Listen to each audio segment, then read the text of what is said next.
السلام علیکم دوستو، میرا نام ہے ڈاکٹر کیسر لیاس۔ کیسے ہیں؟ امید ہے آپ خیریت سے ہوں گے۔ آج کی ویڈیو سیٹھ عابد اور جنرل ضیاء اللہ کے متعلق ہے۔ فرینڈز، جنرل ضیاء اللہ کی دختر زین ضیاء ایک بیمار بچی تھی۔ ایسے ایک بھارتی اداکارہ شندرو گن سنہا بے حد پسند تھے، لہذا جنرل ضیاء اللہ نے اپنے گھر کے دروازے ان کے لیے ہمیشہ کے لیے کھول رکھے تھے اور وہ جنرل ضیاء کے ہاں ہی قیام کرتے تھے۔ ممکن ہے آپ کو یہ جان کر تعجب اور حیرت ہو کہ بھٹو کے قصوری قتل میں سلطانی گواہی بننے والا شخص مسعود باٹپی بھٹو صاحب کی بنائی ہوئی فیڈرل سیکیورٹی فورس کا سربراہ اور سیٹھ عابد کا سالہ تھا۔ بھٹو کے مقدمے میں گواہی دینے کے بعد وہ امریکہ چلا گیا تھا اور اس نے اپنی زندگی کی آخری سانس وہی لیے تھے۔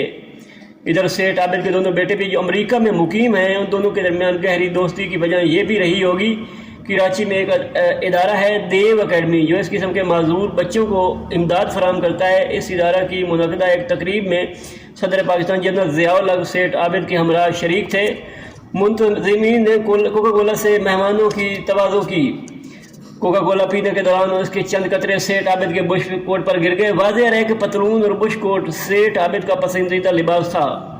صدر مملکت ضیاء الحق نے جھٹ اپنی جیب سے رومال نکالا اور ان دھبوں کو صاف کرنے میں مشغول ہو گئے۔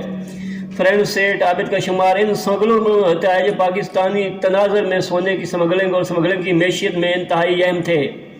ان کی طاقت کراچی کی بندرگاہ، پنجاب کی سرحد، حکومتی انتظامیہ اور سیاسی حلقوں میں تو موجود ہی تھی، لیکن وہ سرحد کی دوسری جانب اور اس سے آگے بھی بہت سے کام سر انجام دے سکتے تھے۔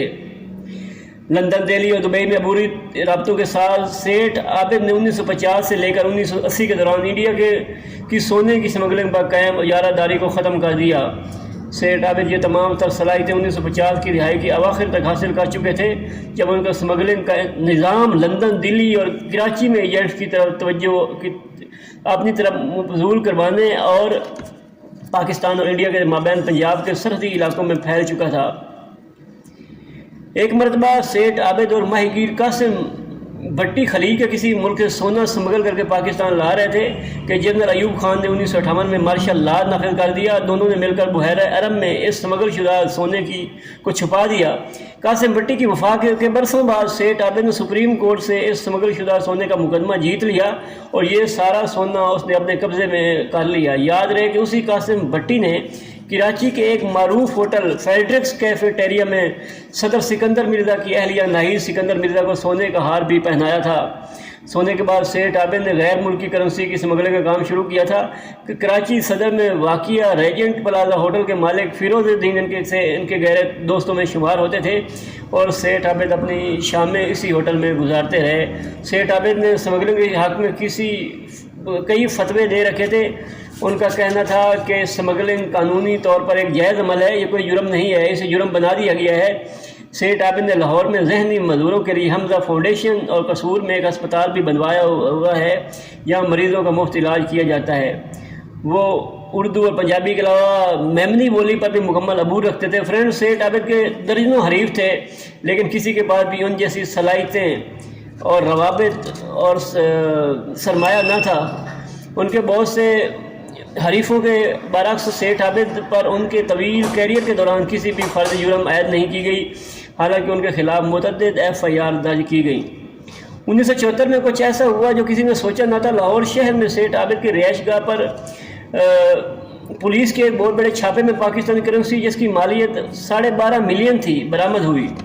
اس کے ساتھ ساتھ 40 لاکھ مالیت کا سونا، 20 لاکھ کی سوئس گھڑیاں بھی قبضہ میں لی گئیں۔ اس چھاپے میں لاہور پولیس نے 3 گاڑیاں اور درجن پر گھوڑوں کو بھی تحویل میں لے لیا، جنہیں غیر قانونی سامان کی نقل و حمل کے لیے استعمال کیا جاتا تھا۔ اخبارات نے اس خبر کی سرخی کچھ ایسے لگائی: پاکستان کی تاریخ کا سمگلنگ کا سب سے بڑا کیس اور پاکستان کے گولڈ کنگ سیٹھ عابد پر عالمی سطح پر سمگلنگ کارروائیوں میں ملوث ہونے کا الزام لگایا گیا۔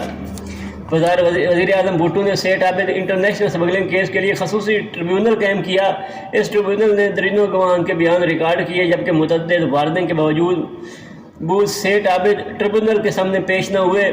سیٹھ کی گرفتاری کا معاملہ نہ صرف پاکستانیوں کی روزمرہ گفتگو کا حصہ بن گیا، بلکہ بھٹو حکومت کے لیے ریاستی ریٹ کا بھی ایک ٹیسٹ کیس بن گیا۔ پاکستان میں انتہائی مطلوب شخص کی تلاش کے لیے ملکی طریق کا سب سے بڑا آپریشن لانچ کیا گیا۔ جس میں پاکستانی فوج، پولیس، رینجرز اور نیول گارڈ کی چھاپہ مار ٹیموں کو تشکیل دیا گیا۔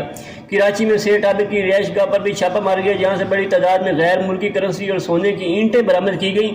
1970 میں جب کراچی کوسٹل گارڈ کو یہ اطلاع ملی کہ سیٹھ عابد نارتھ نظم آباد میں اپنی گرل فرینڈ کو ملنے آ رہے ہیں تو وہاں پر بھی چھاپہ مارا گیا، لیکن اس سے پہلے ہی سیٹھ عابد وہاں سے فرار ہو چکے تھے۔ اگر یہ سیٹھ عابد نے ساری زندگی تشہیر سے گریز کیا، لیکن پھر بھی انہیں شہرت ملی اور ان کا نام قومی سطح پر اس وقت مشہور ہوا جب انہوں نے ایک ٹی وی شو میں نیلامی کے دوران کرکٹر جاوید میاں داد کا شارجہ اننگز میں استعمال ہونے والا بلہ اپنے بیٹے کے لیے 5 لاکھ میں خریدا۔ فرینڈز، اگر ویڈیو پسند آئے تو لائک کریں اور چینل کو سبسکرائب کر لیں تاکہ نئی آنے والی ویڈیو آپ تک پہنچ سکے۔ شکریہ۔